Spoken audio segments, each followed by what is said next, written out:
Welcome everyone. The Bhagavad Gita. Krishna shares with Arjun a killer app for contentment.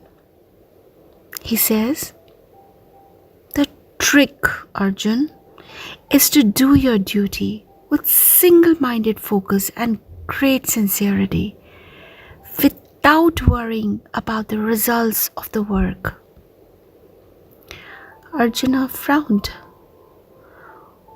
What Krishna was saying seemed straightforward enough in theory, but how easy was it in practice?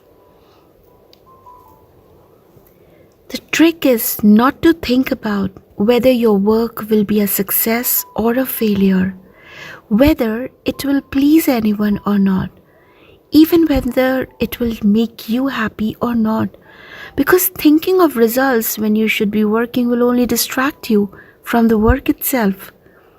Men who do this, who think only about the higher purpose of the work and not about the results of that work, Arjun, are sthit pragyas, mean who are happy in the now, always. Arjuna shook his head. I need more details, Krishna, to picture such a happy man in my head. What does he look like then, this Sthita Pragya? What might he say when I meet him? How will I recognize him? This is a man, Partha, who is free of desire. He doesn't need anything from the world to be happy. He is happy in himself. Even in the midst of sorrow, his mind is calm and untroubled. He is hardly ever highly excited about anything and seldom fearful or angry. You will not see him rejoicing after a triumph or grieving for a defeat. He treats everyone, people who like him, people who don't, people who serve him, people whom he serves, with the same affection and respect. I like him already, said Arjun. But how did he get there, this man, to his Sthita Pragya state? It's really all about controlling the senses, Partha. You see, most men seek to feed their senses endlessly. They want to be surrounded by beautiful things, harmonious sounds, delicious food, agreeable scents, and luxurious textures, all catering to the sight, hearing, taste, smell, and touch. They think about these sense objects all the time. If you think about such objects endlessly, you begin to get fond of them. That is when you develop attachment. Once you get fond of something, you want it for yourself. That means you start desiring for it. If you can't have it for some reason, or if someone else has it, you get upset. Anger. When you're upset and angry, your brain gets fuddled. That means it is in the state of confusion. You can't think straight anymore. You lose the ability to make rational judgments and you end up doing something that's silly, hurtful, or plain unethical. Or in short, we can say the destruction of intelligence. Arjun nodded.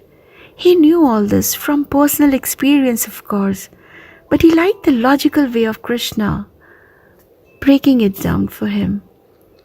The Sthita Pragya understands the sequence of events well, understands that it all begins with the senses, said Krishna, just as a tortoise withdraws its limbs into his shell and goes still. He withdraws his senses into himself and is therefore calm. Just like the mighty ocean is completely undisturbed, even as the waters of countless rivers empty into it, so is a Sthita Pragya, his mind completely unruffled, even as desires flow into it from every side. So that's a very important lesson from the Gita. Eureka! There is a recipe for happiness. Like all of us, Arjun was human, and as humans, we are all enmeshed in a world full of opposites: pleasure and pain, joy and sorrow, profit and loss, victory and defeat, success and failure, birth and death. We work and sweat and plot and plan and spend all our time trying to achieve one side of each pair of opposites: pleasure, joy, profit, victory, success, while avoiding the other: pain, sorrow, loss, defeat, failure. But here's the thing: both sides are really not all that different from each other. What's more, one cannot exist without the other. It's only because we think of something as pleasurable that its absence becomes what we think of as painful. It's only because we believe the world when it tells us we have lost that we believe it once again when it tells us we have won. Do you see how it works? You cannot avoid the bad side of the equation, because rejecting the bad side means denying the good side as well. Have you noticed that when you get something without working too hard for it, or in fact without suffering any pain, you don't feel half as much pleasure as you would if you had? On the flip side, if you haven't wanted or loved or enjoyed something very much, you don't miss it when it's gone. More importantly, neither side ever lasts. Not pleasure, not pain, not victory, not defeat. So what should you do? Accept both sides of each pair of opposites with the same sunny attitude. Yes. But here's another way of achieving the same result. Reject both sides of each pair of opposites. Whichever one you pick, it means the same thing. You neither get elated when something good happens nor depressed when something bad happens. You're always calm, and calm means no fear of failure, no desire for victory, no sorry over loss, and no anger at rejection. Isn't it very hard to accept or reject every pair of opposites, especially since our entire world is made up of them? You bet it is. But one simple way to start on the long journey there is to stay completely focused on the work at hand.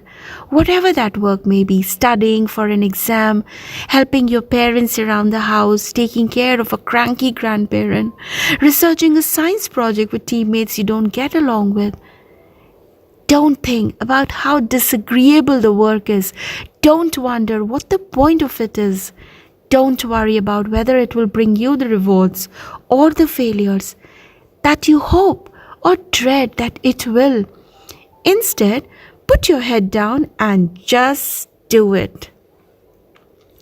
Eventually, the work itself will become the purpose, and you will not care about the results. The work itself will become the reward, and you will stop looking outside it for rewards. On the surface, it may seem like a recipe for a dull life, but those who have tried it swear it is actually a recipe for perfect and lasting happiness. If we all know that famous poem of Rudyard Kipling, if